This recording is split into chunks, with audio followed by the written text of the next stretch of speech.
YouTube, what's good? Welcome back to another video.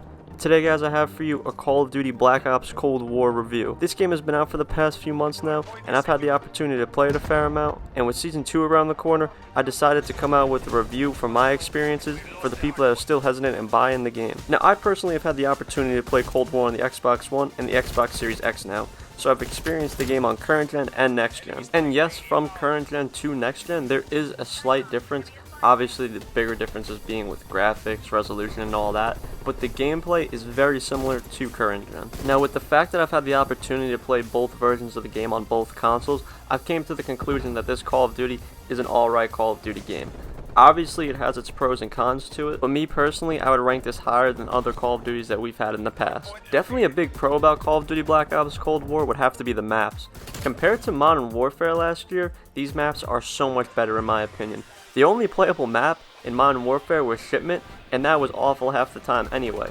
In this game at least, you have a bunch of different maps that are all around pretty good and fun to play. The maps in Modern Warfare were just so big, so whenever you died, you just knew that you were going to have to run a marathon to get back in the action, which was so annoying. Moving away from the maps though, another major pro in this game would have to be the weapons. The weapon customization in this game is fantastic in my opinion. They offer so many different weapons first of all, as well as so many different attachments for each weapon. Whenever a Black Ops series game comes out, they always tend to give us a lot of customization, whether it's with our calling cards, emblems, or guns.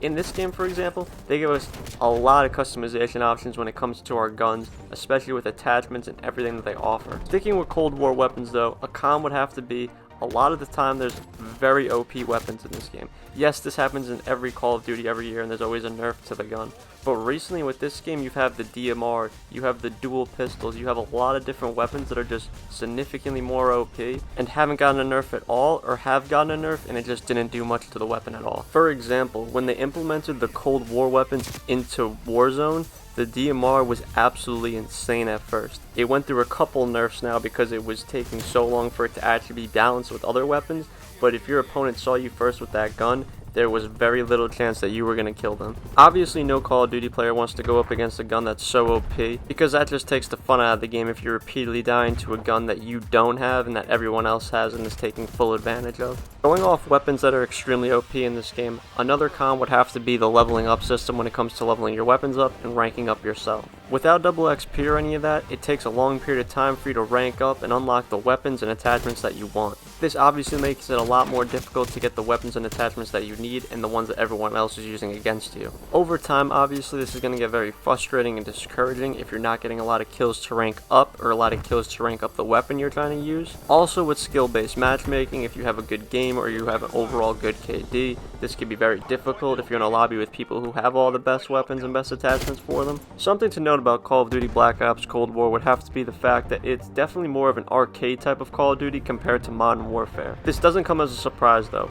All the Black Ops series games are definitely more on the arcadey side opposed to a Modern Warfare Infinity War type of game. So this is definitely a key point to keep in mind if you weren't aware of how the game feels and plays. Personally, I do enjoy playing both types of games a lot, so that's why I'm really never hesitant to buying a Call of Duty game, because I know most likely I'm going to enjoy it at the end of the day. Also, something I really look at when I'm going to buy a game is if all of my friends or a bunch of my friends are going to play, because if I'm playing any game with my friends, more than 90% of the time I'm definitely going to be enjoying myself. So if a lot of your friends have Call of Duty Black Ops Cold War right now and you're still considering buying it, I honestly do recommend that you get it, because at the end of the day there's a bunch of different game modes, including zombies, that you'll enjoy playing with your friends. Also, having a full party of your friends to play a game mode with, like S&D or something, is definitely a lot of fun in this game. Like I mentioned earlier, they give you a lot of customization options in this game, so you can definitely be very creative with the class setups you're using. Something else that's big to note is the fact if you enjoy playing Warzone and you don't have the Black Ops Cold War game, you're definitely going to be put at a disadvantage if you want to use all the new weapons, because it's going to take a lot longer to level them up if you're just using them in Warzone.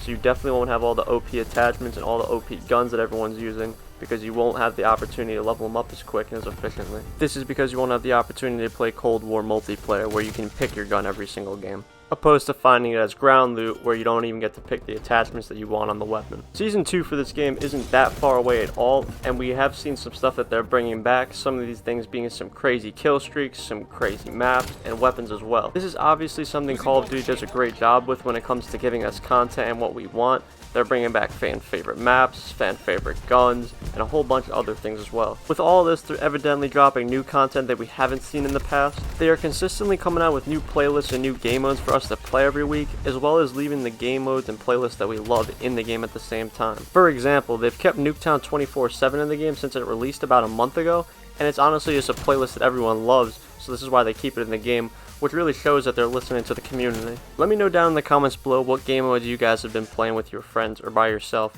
and which ones you enjoy the most. I personally have been playing a lot of Nuketown with my friends, as well as Search and Destroy when we have a full team. So going off all of this, Call of Duty Black Ops Cold War is definitely a fun game, especially if you have a group of people to play with. If you guys have had the opportunity to play other Black Ops series games in the past, and you definitely enjoy that arcadey type Call of Duty, there's no reason why you shouldn't like this game at all. It definitely plays very similar to previous Black Ops series games. With all that being said, guys, I hope this video gave you a little more insight and perspective of how the game is, and maybe it helped you decide if you want to get this game still or not. If this video did help you guys make your decision whether or not you want to get the game or not, definitely let me know down in the comments below. If you did go on to enjoy today's video, definitely drop a like down below and consider subscribing to see some more Call of Duty and Warzone content. With all that being said, guys, I'll see you in the next one. Peace.